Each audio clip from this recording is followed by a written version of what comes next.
Hey everyone, it's Jess, and we've got big news in the GLP-1 world.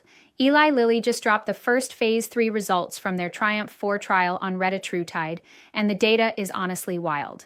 But what makes this study extra interesting is it wasn't just about weight loss.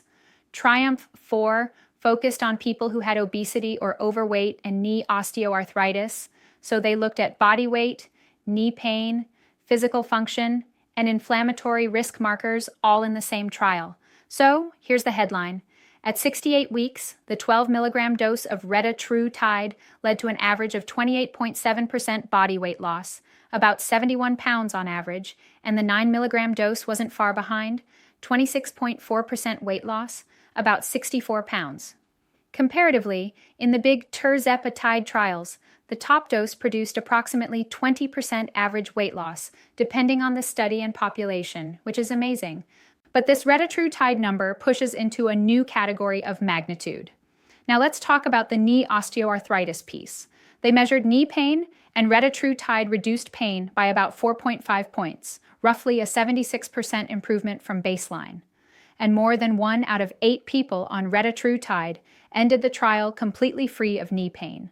They also reported improvements in cardiometabolic risk markers, including things like non-HDL cholesterol, triglycerides, and inflammation markers. And at the highest dose, systolic blood pressure dropped by about 14 millimeters of mercury. So this isn't just a scale victory story, it's a potential obesity, inflammation, and mobility story, which could matter a lot for quality of life. Quick refresher, what is Retatrutide?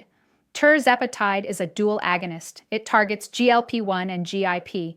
Now we have Retatrutide, which is taking it up a notch and being developed as a triple agonist, targeting the same GLP-1, GIP, but adding on a third pathway, glucagon. Glucagon is the metabolic accelerator piece. It helps your body mobilize stored fuel and can increase energy expenditure, meaning you're not just eating less.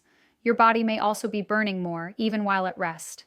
Here's the simplest way to understand it. GLP-1 and GIP mostly help with the intake side, appetite, satiety, glucose stability. Retatrutide adds glucagon, and glucagon is the output signal. It can push higher energy expenditure and fat burning. So for some people, it's not only that you eat less, it's that your body may also burn more. That's likely part of why Retatrutide can reach such high weight loss numbers. It's working both sides of the equation. Now, I want to share my personal experience because this is where real life comes in. I was excited to trial Retatrutide, and I tried it twice. Both times I had a noticeable increase in heart palpitations and that wired feeling, and because I already have anxiety, it just wasn't a good fit for my nervous system. That doesn't mean it's bad, it means biology is personal. And it's important to say this part clearly. In the Triumph-4 readout, there were tolerability issues. Some people discontinued, especially at the highest dose, and one of the notable side effects reported was dysesthesia, which is an abnormal skin sensation. So if you've heard people describe it like itchy, tingly, skin crawly, or my skin feels weird, that's the category they're talking about. Most of the other side effects were the usual GLP-1 world: nausea, diarrhea, constipation, vomiting, that general bucket. Now here's the grounding reminder. These are high doses in a phase 3 trial. This is not most people's starting point, and it doesn't mean everyone will need or tolerate this level. Also, Retatrutide is not FDA approved right now. What I take from this is simple. Retatrutide may become a major option for people who need significant weight loss and for people whose obesity is tied to painful inflammatory complications like knee OA.